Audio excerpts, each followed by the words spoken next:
Good morning, church! I am so very happy nga nagkatitiro kita din. Alam mo ba kung kaya no? Alam mo ba kung bakit? Dahil napakasarap sa piling na i-share itong bagay na ito sa inyo. Amen! Amen! Say hallelujah! God is holy! Amen! Okay, so...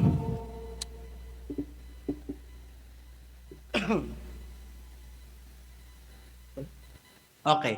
So, before I going to start it akon message that I will tell you a story.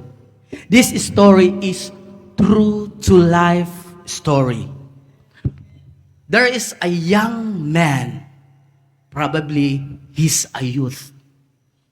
He's always active in every church meeting, Bible study.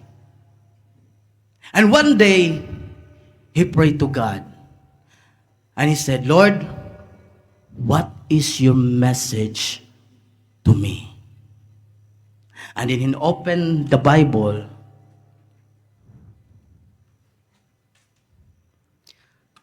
Kini ang iyang nalantawan.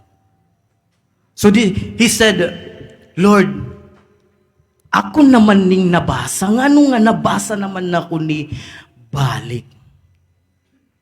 So, because his eagerness, he asked to his pastor, Pastor, unsay buot ipasabot ane? You know what ang tubag ng pastor? It is not for us.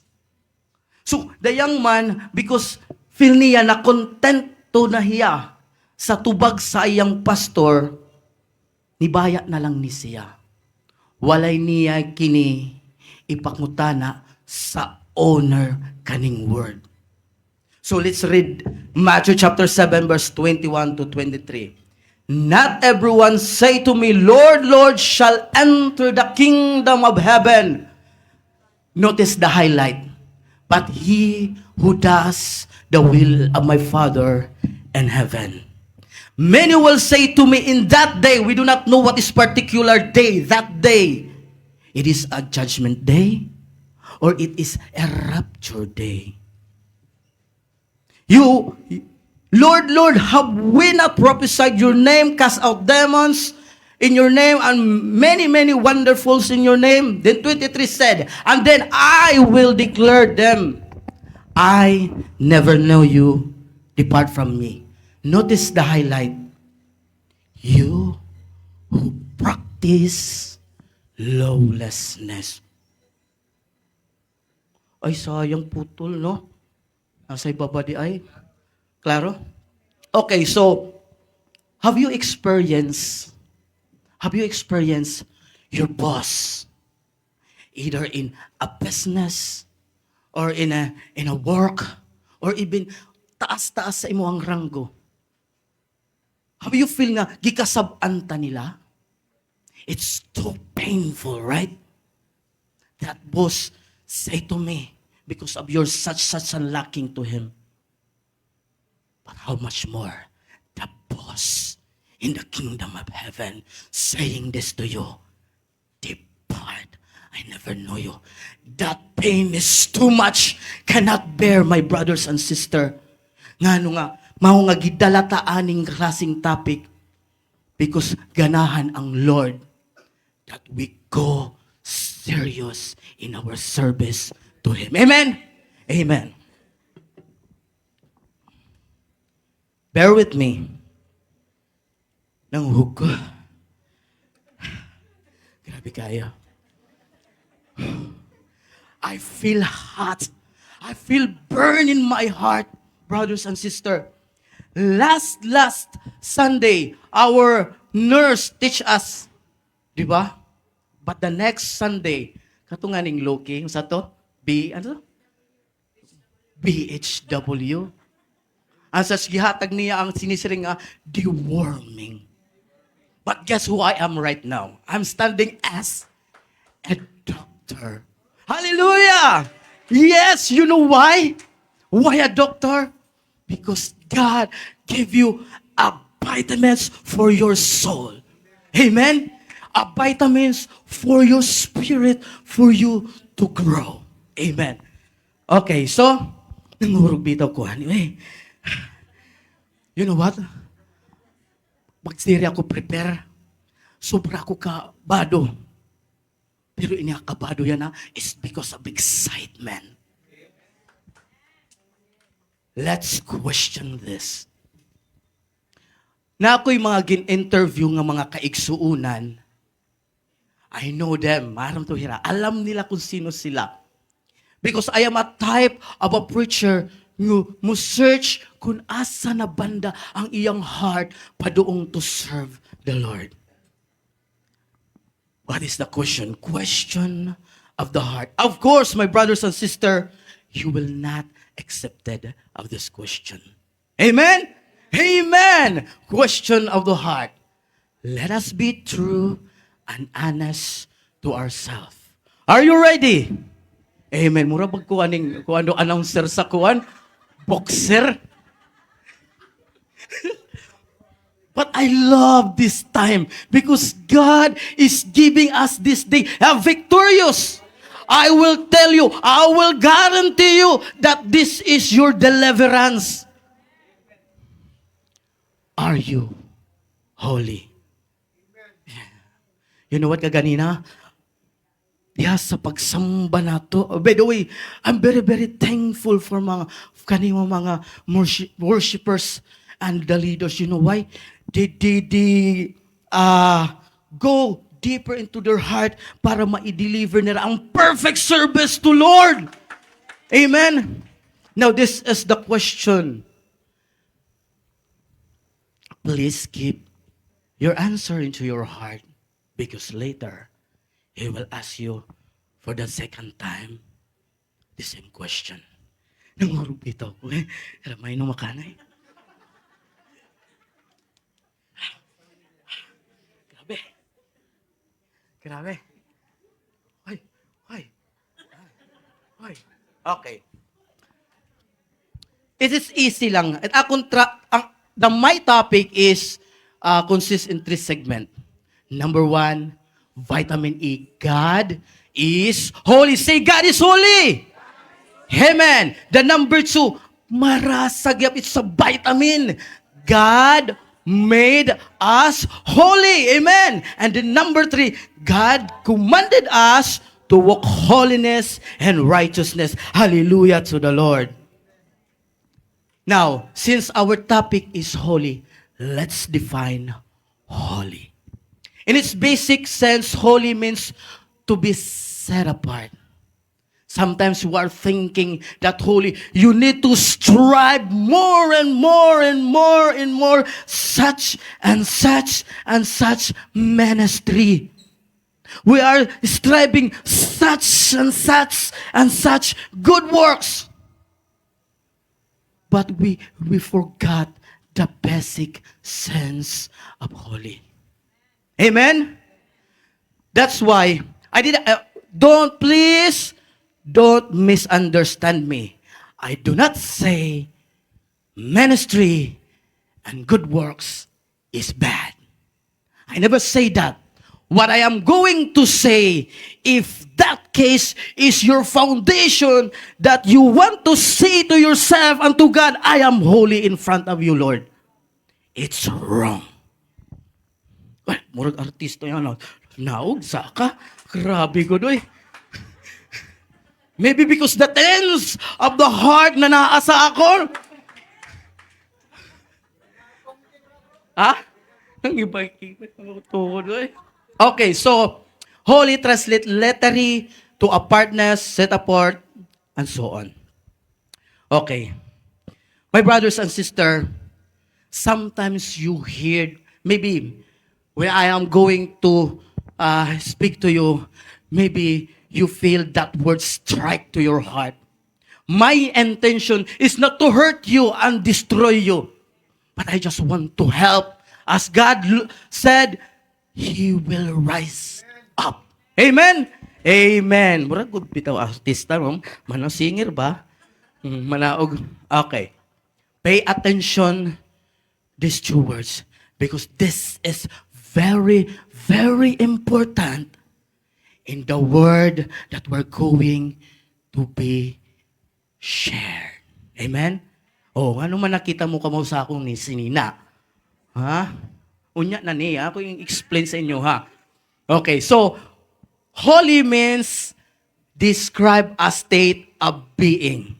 It denotes absolute moral perfection, sacredness, and being entirely set apart from sin. It is used as a core attribute of God. That's holy. While sanctify, oh brother, no, huli ang ato gipan. Sure, karon nga na ay sanctify. Let's read the definition. Represent an action or process it makes to make holy. Amen? To purify or to set apart for a specific sacred. Remember this term because I will assure you these words will retain to your mind after the service. Amen. Now, number 1 segment. God is holy. Hallelujah. Amen. You know what?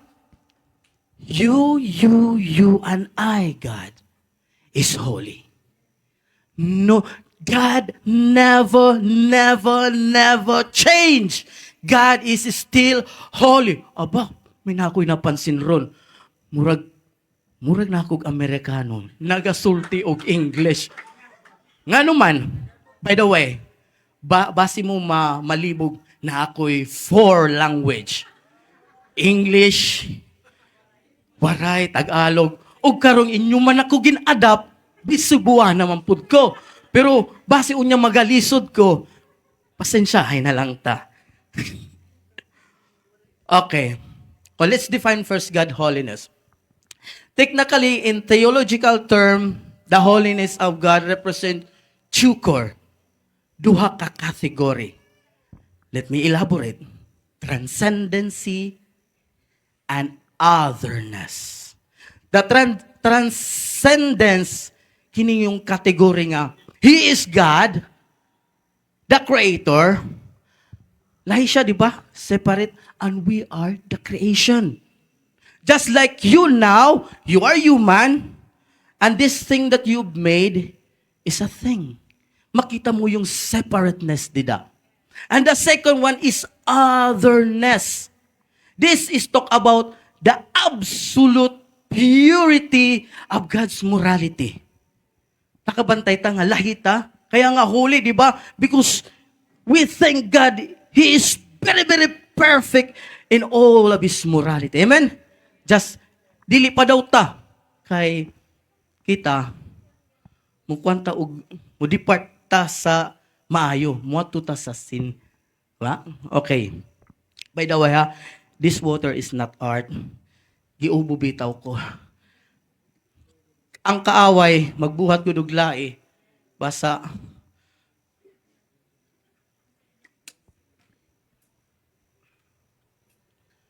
Okay. God's holy, it is His divine attributes, character, properties of God's divine nature. But before that, I forgot to pray. Let's pray. Father, in the mighty name of Jesus, Lord, thank you for the stage nga gipahulam nimo sa akon, Lord. This is not my stage. This is yours, O God. And now, O Lord, thank you, Lord, because the authority that you have given to us, this time, we use it, O Lord. We disarm the enemies. Nga amo dili nakita nga enemies. They are powerless in the mighty name of Jesus. They are been defeated. Everything nga ila gibuhat, ila giwork to distract our ears and the stableness in among mind, they are powerless in the mighty name of Jesus. And this time, oh God, I ask you, give me the ability to speak like a prophet and to teach like rabbi, just like you, oh God. And this is my pray and our pray in Jesus' name. Amen. Okay. God's holy, its divine attributes, character, properties of God, divine nature. Ay, hala. Okay, so, let me explain to you, ha. Holiness or holy, kabantay mo og the difference between the talent and the skills. The difference between this is skills can gain. Malilearn na to by observation, by something else. But talent, it is built in. It is already been there. Wala na, di mo siya discovery, but it is already in you. Amen? Amen. Okay. So, that's God. God's holiness, iyahagod na. Amen? Iyahagod na. That is His nature. Amen? Let's see Habakkuk. Habakkuk 1 verse 13 says, your eyes are too pure to look on evil. You cannot tolerate wrongdoing. See? Mapansin po nato si Habakkuk, iya gi-describe ang holiness ng Lord. He is different to us. His eyes cannot see, cannot tolerate your wrongdoing. Amen? Amen. So, God never tolerate His sins of His servant like David. How you remember David? David, when he committed sin against the Lord, God did not say, David, it is okay because you are my beloved. No, He never do that. God didn't say, David, it's okay because among the fairness of men of Israel and thy high-ranking official, you are, David, so special to me. God never do that. Instead, God said to David, God said, I will send prophet Nathan to rebuke David. How wonderful God. Is God angry of sin of David? Yes. But this is the very most important. God is protecting David, his relationship. Because sin destroy relationship. I will tell you, na atay mga family, just because kagahi sa atong ulo, that makes us separate for them. Just like God. God rescued David for the relationship. Because even you are the highest ranking in the eyes of God, God never tolerate the sin. Just like the angel. He never tolerate Lucifer. And he kicked down, right or left? He kicked Lucifer down. Amen? Now, two sons, Eli. What is the sin of Eli? The sin of Eli is that, remember, you must pay attention. The sin of Eli, he has no authority pala iyahang kasab-an ang iyang anak. Yes, iyang gikasab-an, but walay force, no power, no authority. That's why we must be careful, Christian. We do not, dili kita magpalihani kan Eli, ngo walay authority. Amen? And the sons of Eli, kini nga sons of Eli, the priest, ang ilang gibuhat, this still the best offering in the temple or in tabernacle. And in the worst is, they commit sin against the female servant of the Lord. And indeed, God never tolerate the sin of his brother. His sin of these two priests, the sons of Eli. Why? Because he is holy. He didn't want nga ang ihang templo makurap sa sin. Because that only place is for him. Amen to that?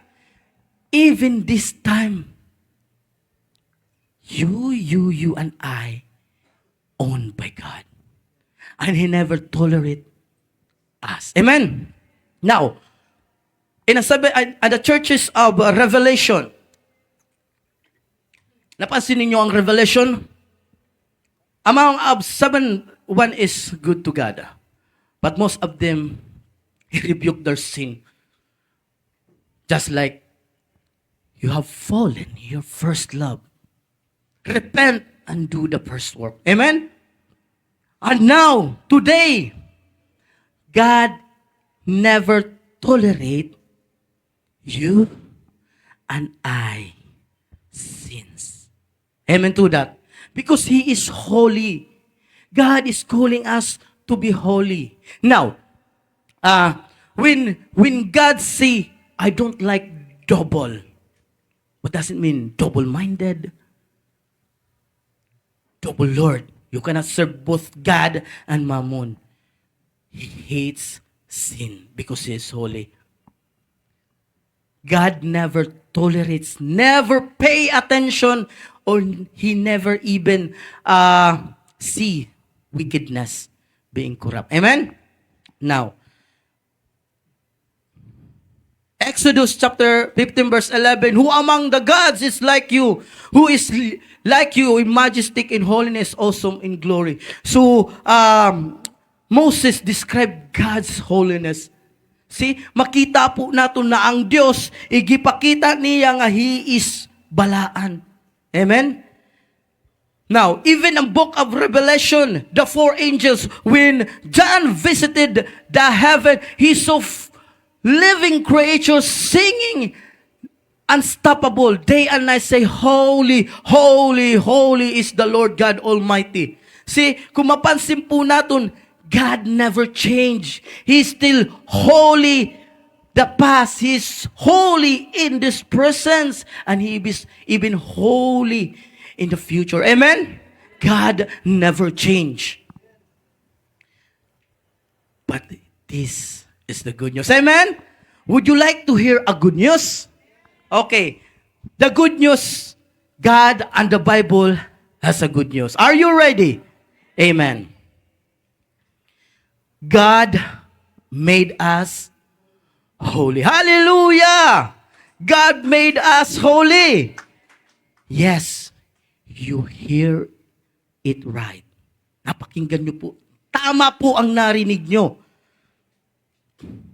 Leviticus chapter 20 verse 7 to 8, consecrate yourself and be holy because I am the Lord your God. Keep my decrees and follow them. This is the very word that comes from the mouth of God. This is our credit that God made us holy. I am the Lord who makes you holy. Remember, this is the happening of Israelite. Wala may gibuhat ang Israel.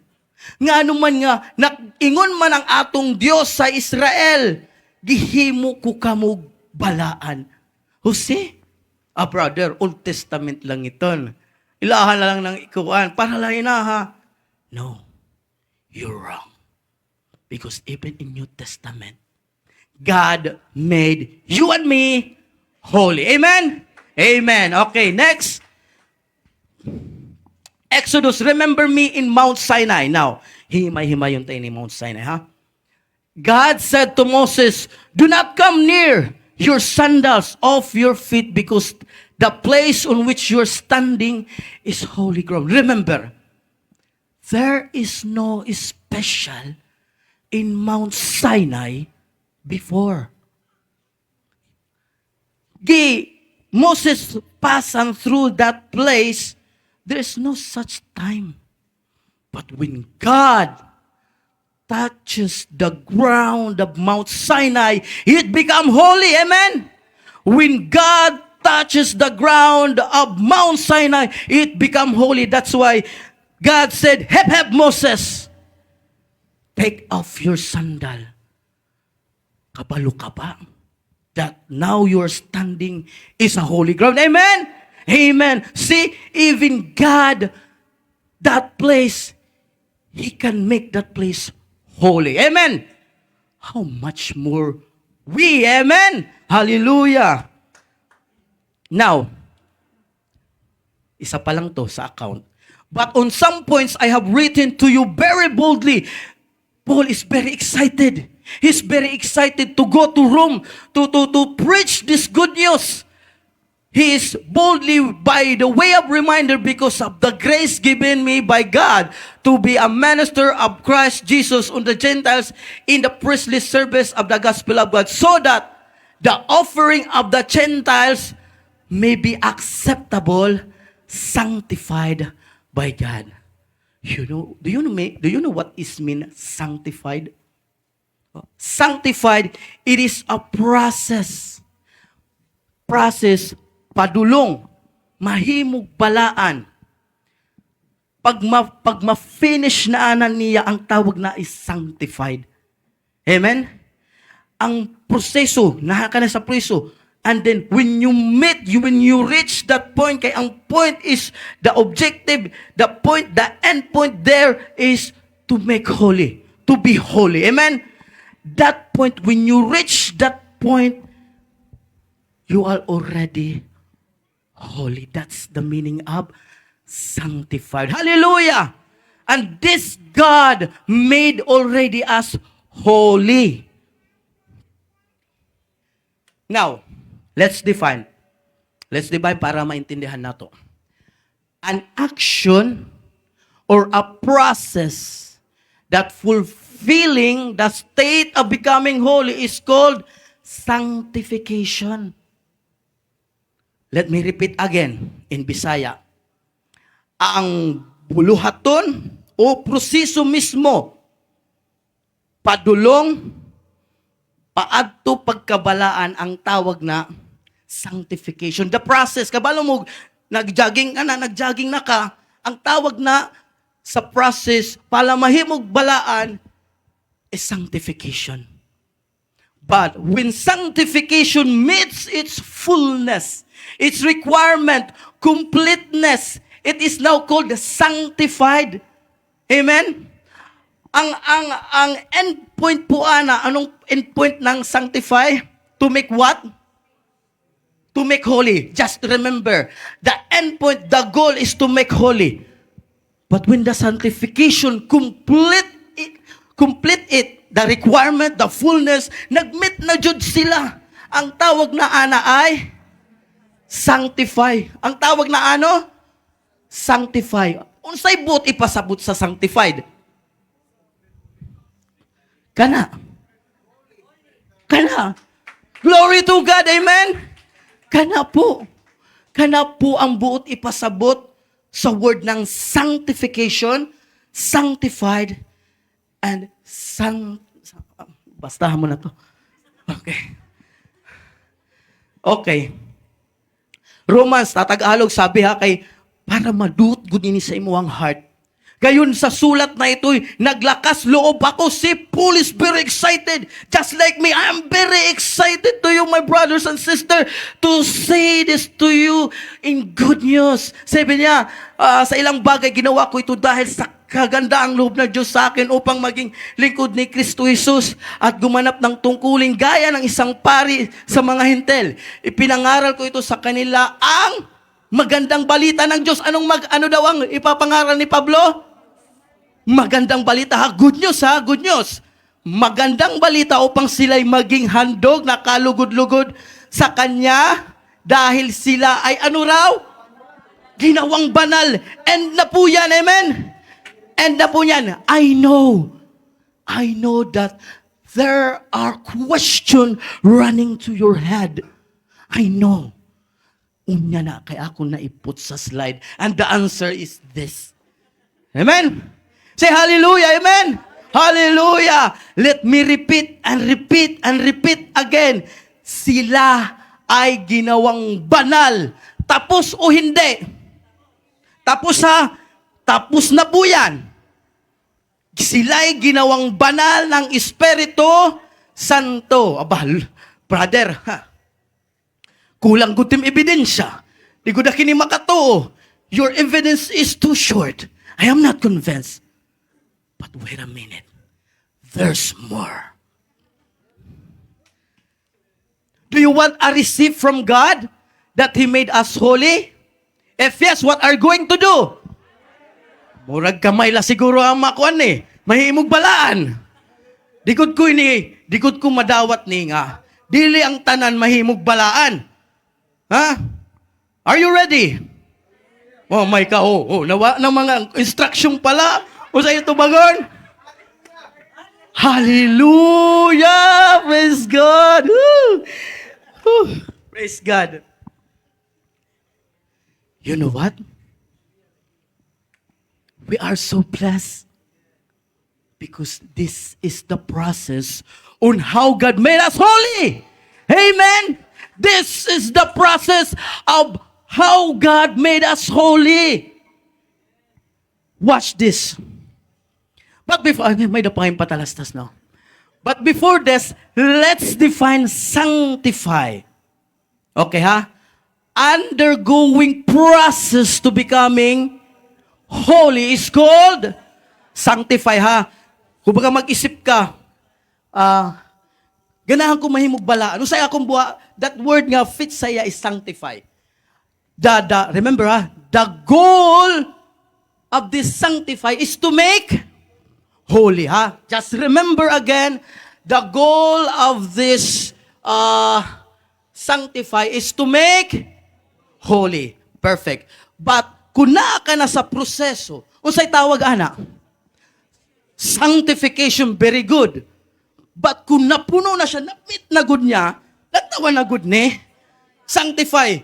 That twin meaning or equivalent is this. Praise God! Hallelujah! Woo, hallelujah! We are so blessed to God. Amen? We are so blessed to God because dili na kita dapat mag-strive more and more and more and more. Later na, excited man masyado. Mainom sang ko? O sang gasolina?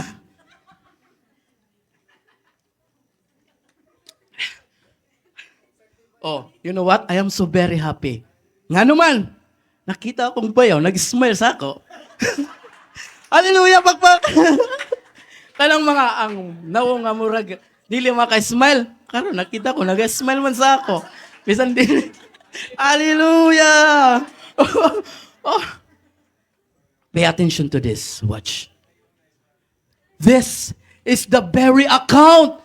This is the claim of John chapter 17, 15, and 18. My brothers and sisters, this is Jesus working for your holiness.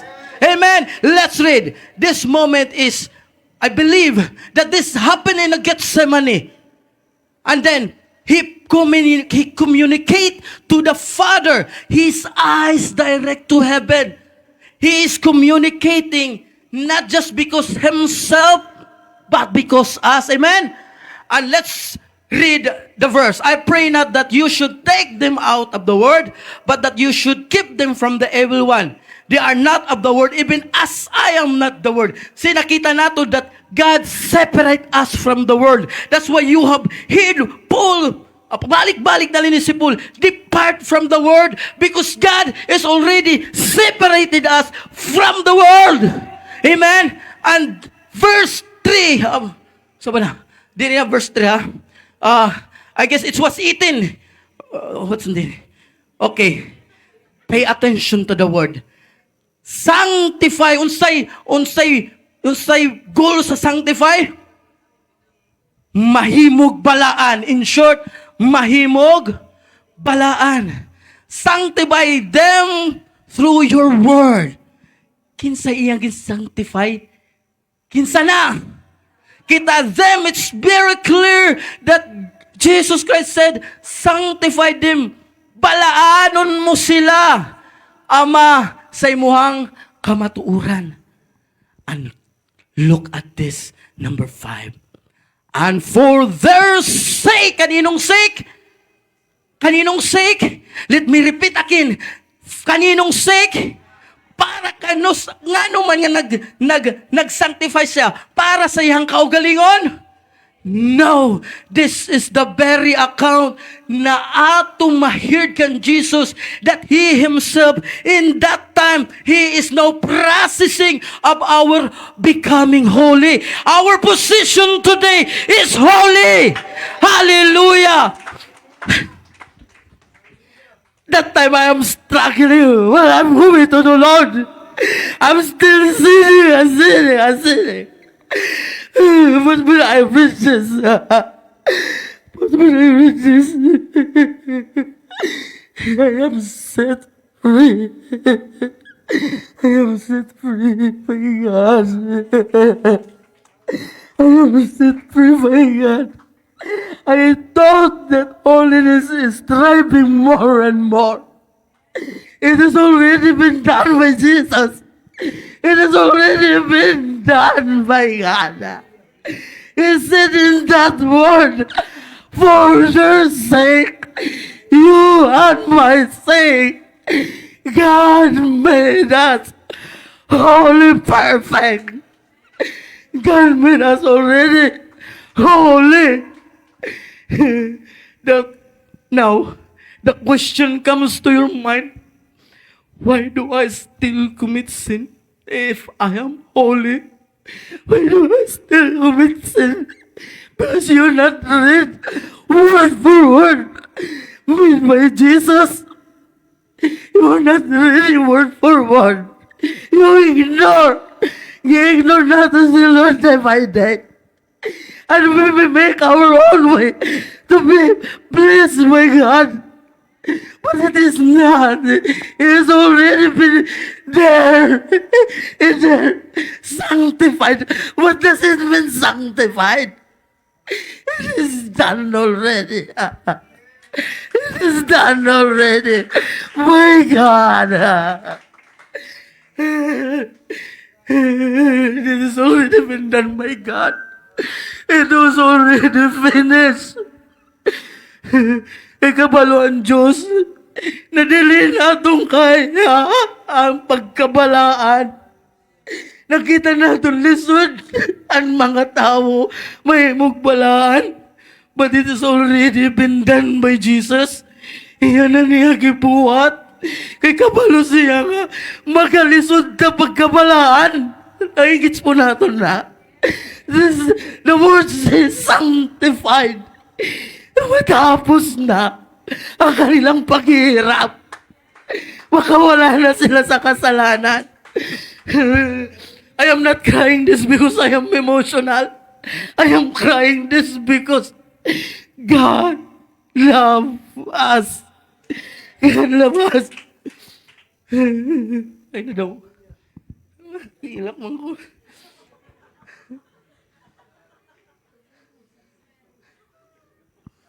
Remember what is that? Sanctification. Pasaway. Kabalo ba ta na if someone saying to you, I love you, you do not believe? You do not believe because you are looking for accurate words that comes out from the mouth of someone who is admiring you, right? But when you hear the word of these people, now I believe that you say that He is loving me. We are looking the exact word that Jesus pronounced before He was dying on the cross. I am totally make them holy. That's end. You are make them totally holy, and that's enough for them. Purag ako lang siguro nagahilak diri nga preacher, no? But praise God. Praise God. Maulam na ako ni tapos. Brother, hilakon man ka di ay, binako, barako ka. Yes, I am a man.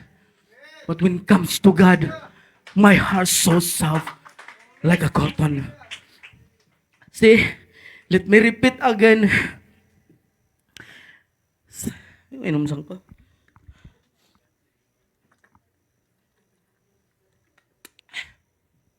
The process. Sa Old Testament na sila gisunod para mahimo sila balaan. But God knows, nagalisod talaga sila.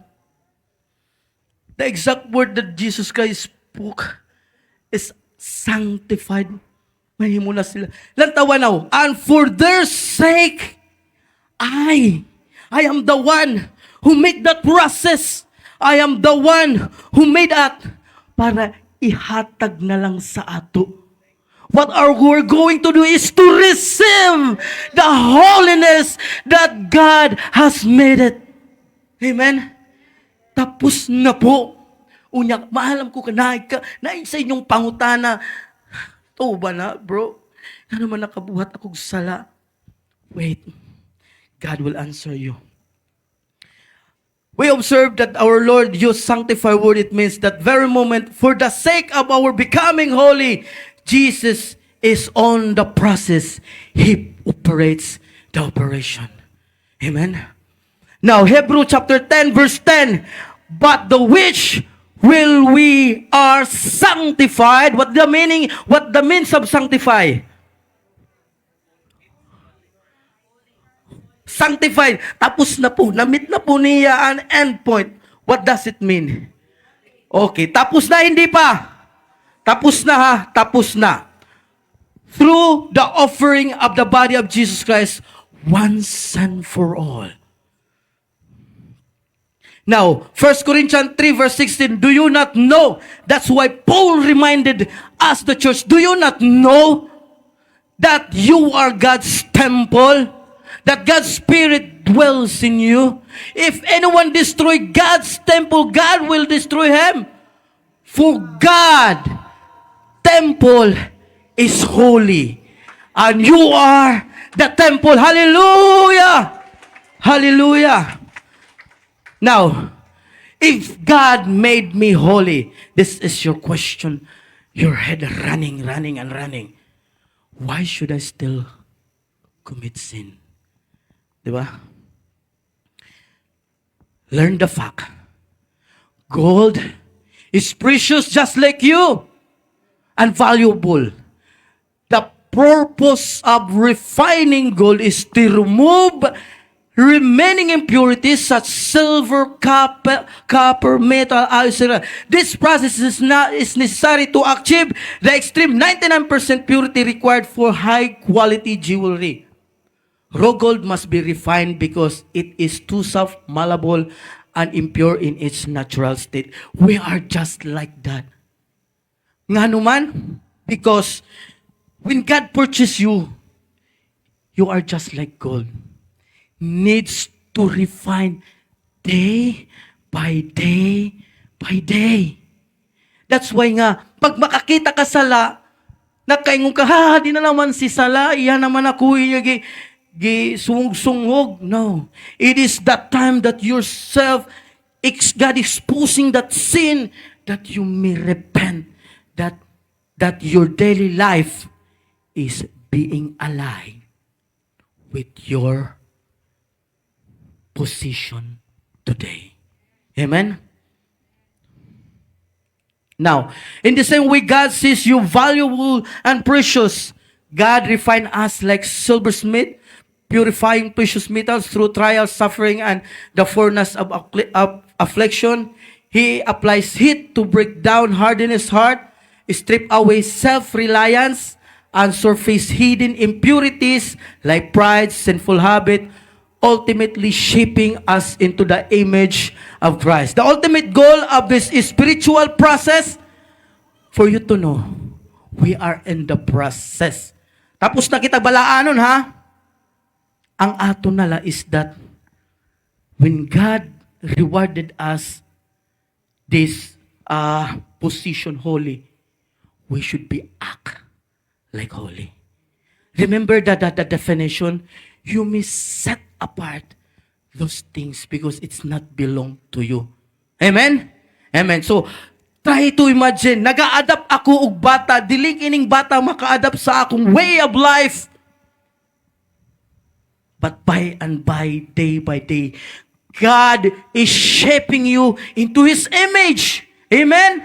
Hallelujah. That's why there is a true-to-life story of a Jewish man. Nabasa lang gihapon na ko ni.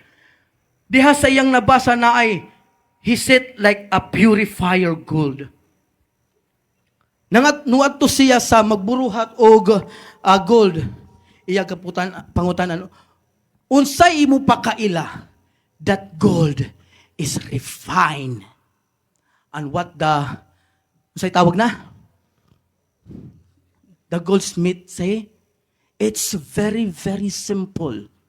When I see the gold, I see my face in that gold, it is now refined.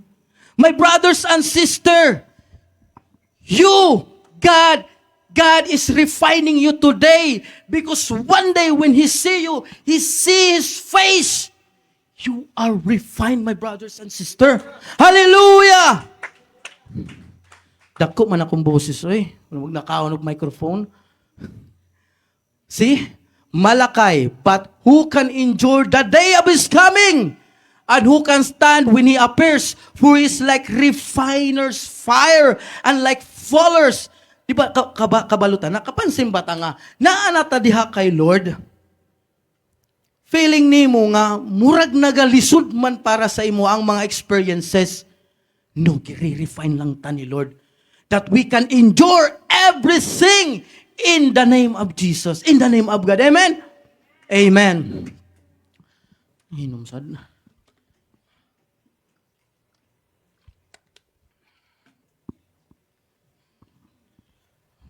Now, this is all talk about refining. Now, 2 Corinthians 5:17. Therefore, if anyone is in Christ, he is a new creation. I will tell you, when God, Jesus Christ, fulfill everything in the cross, you are now new creation. And this creation is a holy daughter and son of God. Amen? And this holy daughter of God is a new creation. You think to yourself, mula gihapon ako ni. Maula gihapon ko ni. Pero if you know the truth, God is ki-change ka na. That's why, di ba ako gi-elaborate sa inyo ang talent? Talent is just like, holy is just like talent. Dili na siya nawawala. Inborn na po to sa iya ha. It is already built in you. Amen? When God purchase a new life, remember, and I will give you a new life. That's new life. Naka-built in na po sa inyo na ang pagkabalaan. Amen? Amen. Now, this is the segment 3. God commanded His people to walk in holiness and His righteousness. Gimando ni Lord nga mulakaw ka nala pagkabalaan. Later on, malalaman na lang nato. Now, this is the commandment of God. Be holy for I am holy. Kabantay mo sa inahan na mulakaw siya. Nga iyang sulot, maugod na white. But here's come a little child. Nigisulot gihapon og the same nga sinina. Kay ganahan siya nga priya sa iyang parents. Kung sa'y gisulot sa iyang parents, palihos sila. The same God. I am holy and be holy. Mulakaw na lang ta. Amen?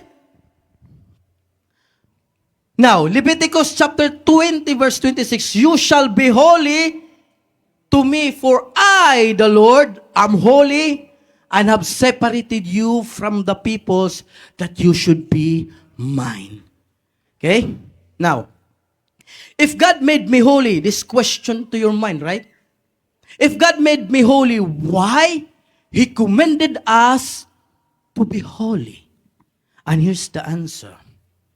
God commanded us to be holy. It is because in our daily living, God wants us to practice. Remember kay nawala na sa aton yung pagkabalaan. But nung gihatag na sa aton, unsay buot ipasabot, iga-practice our new position, identity that is aligned to our position, which is holy. Sorry, medyo wrong lang term.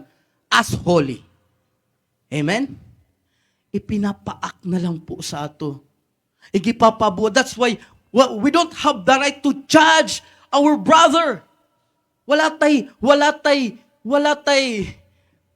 gahom nga husgan siya nga makasasala man ka. What are going to do is to help them. It's just to help them because he is in the stage of refining. Amen? That's why nakaingon ka nga, dili naman kuni ganahan. Ano nga, kuan. Actually, if you repeating the same sin, God wants you nga inihiyatang tangon mo kay maugod niyang nagdo-dominate sa imuha. Amen? Amen. So, ang buot pasabot ni Lord, when God gave it you a new life, naka-intact nga diha, built-in na diha ang pagkabalaan nimo. Ang imuhang nalabuhaton is to refine. That's why we have prayer meeting. That's why we do things that pleases to God. Dili na naging mabugat sa aton nga mo strive pa ta. I just strive harder and harder para sa iya makita niya nga ako balaan. Amen? Have you remembered the first verse that I am going to you to play in the screen? They say, Lord, have we not prophesied in your name? Too many wonderfuls in your name, but God reject them. I never knew you. Depart from me. Because ganahan sila nga usay ba? Usay balik, di ba na magbenta o ilagi sell stock? Ilagi sell stock, mao ni akong mga achievement, Lord. Later on, we will find the reason why naing anak man sila. And we will find the solution. Okay. Now, in segment 3, have you remember the segment 1, God is holy. And the second one, God made us holy. And the third one, God commanded us to walk in holiness and righteousness. Now, 2 Corinthians 6 verse 17-18, therefore come out from them and be separate, says the Lord. Touch no unclean things, and I will receive you, and I will be a father to you, and you will be my sons and daughter. Ang commandment lang ni Lord is that, depart anak-anak, kay dili ka na anak. You are already holy, and it is already been done. Amen? Now, 1 Thessalonians 4:7, for God did not call us to, it is very clean. God did not call us to uncleanness, but what? Holiness. Kana nga makita naton sala, ato na nga gilikayan, because ang naa na sa ato is pagkabalaan. Amen? Igi-reward na po aton ni Lord. Now, Romans 16, do not lay any past, mao to nga, usahay na naanak man tangano man, wala ta basa-basa og Bible. Do not let any parts of your body become an instrument of evil to serve sin. Instead, give yourself completely to God, for you were dead, but now you are new life. Naaputay new life. Ang new life po nato, mao na to gihatag ni Lord, pagkabalaan. Balaan na punta. Pero nga no nakabuhat tag sa labikos, gialaw pa nato nga ang atong tenga, atong dila, ug atong works ipagamit as instrument to serve sin. Did you get me? Okay, now, you know what? There's a prophecy in the Revelation. Ingon niya, he that is unjust, let him be unjust still. And he which is filthy, let him be filthy still. He that is righteous, let him be righteous still. He that is holy, let him be holy. Amen? Igi-command sa ato nga, maula tong atong lakawon, maging balaan ta sa Diyos. Amen? Okay. Now, Ephesians 4:22%, throw off your old sinful nature. Always gi-remind ni full that dili ka na nga ni mauna. You are now new. Throw off your old sinful nature and former way of life, which is corrupt by lust and deception. Instead, let the Spirit renew your thoughts and attitudes. Put your new nature, created, what? To be like God. When Jesus Christ said, I sanctified them. Siya na nagabuhat para sa atong balaan. This is you are created to be like God, a holy God. Amen? Now, this is the first verse that I am going to share now. Balikon lang nato. Not everyone who say to me, Lord, Lord, shall enter the kingdom of heaven, but he who does the will of the Father. Who is the will of the Father? Ha? Wala nakabantay, no? The will of the Father is Jesus Christ. When God said, "This is my beloved Son, hear Him." This is my beloved Son, in whom I am pleased. Na ito ang aking anak, napaparangalan niya ako.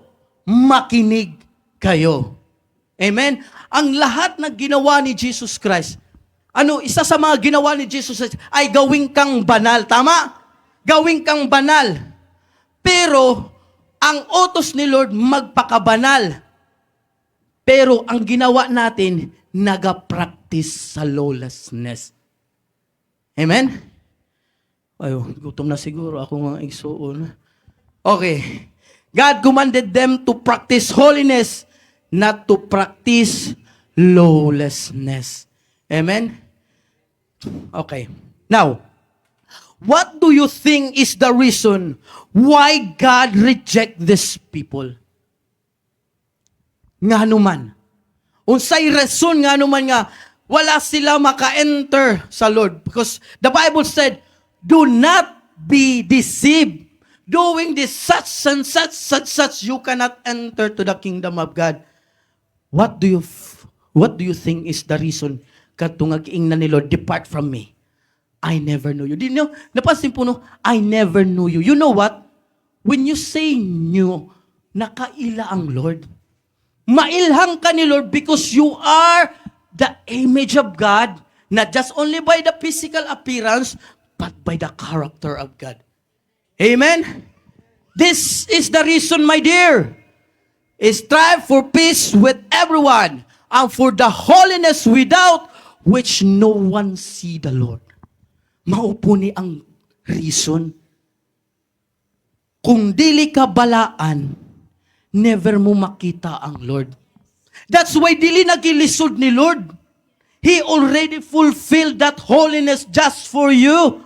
Ang ila nagibuhat, ang mando ni Lord, you must be holy. Pero ang ila gi-practice, lawlessness. Did you get me? Because wala man sila kabalo nga, gisiparit na di ay sila ni Lord. That's why nga nakaingon ta nga, murag lahi naman ko, dili naman ko ni Santo. But yes, because you yourself, Spirit, bear witness that you are now different. Although lang na ay mga temptation, because God wants you to be refined. In Jesus' name, amen? Amen. Now, 1 Thessalonians 4 verse 3, for this is the will of God. Okay, remember? Ang tubag ni Lord sa mga tao nga wa makasulod maune. Naingon siya, kay wala mo magabuhat sa kabubuton sa Dios. Usa sa kini ang kabubuton sa Dios. For this is the will of God, even your sanctification. Ang will ni Lord banal ka, naging banal ka. That you should abstain from fornication. That every one of you should know how to possess. Gitudlo naman talaga sa ato ni Lord. Nga i-possess na nato na. How to possess His vessel in sanctification and honor. Not in just lust, corruption, even the Gentile which know not God. Pansin po natin, God commanded us to walk in holiness. Wala niya iput ang Lord, balaan ka, pagkabalaan ka nila, pagkabalaan ka, no. Ang ganahan lang ni Lord is, muwok na lang tas, parehas sa iya. Just like what you say, I never tolerate sin. Just like what Habakkuk said. Amen? Amen. Now, let me repeat again this question. Are you ready? Kaganihan siya, pangutan-an ko kamo. And I know that your heart answer very well. But this time you are now clear. Amen? Mula gamay lang. Amen? Are you now holy? Hallelujah! Praise the Lord! Woo! Hallelujah, my brothers and sisters. Walk tas sa Lord. Amen? Amen. Conclusion? Ganahan mo conclusion? Sabay-sabay takan, Lord. Therefore, come out them and separate, says the Lord. Touch no unclean thing, and I will receive you, and I will be the father to you, and you will be my son and daughter, says the Lord Almighty. Hallelujah! Certified holy! Amen? You know what, brothers and sisters? If you want to back to God, this is the right time. Pray to God and confess, and we walk to God with holiness and righteousness. Amen? Nakasabot na ba sa answer? The right answer? Amen. Amen to that. Lord, salamat. Salamat, Lord.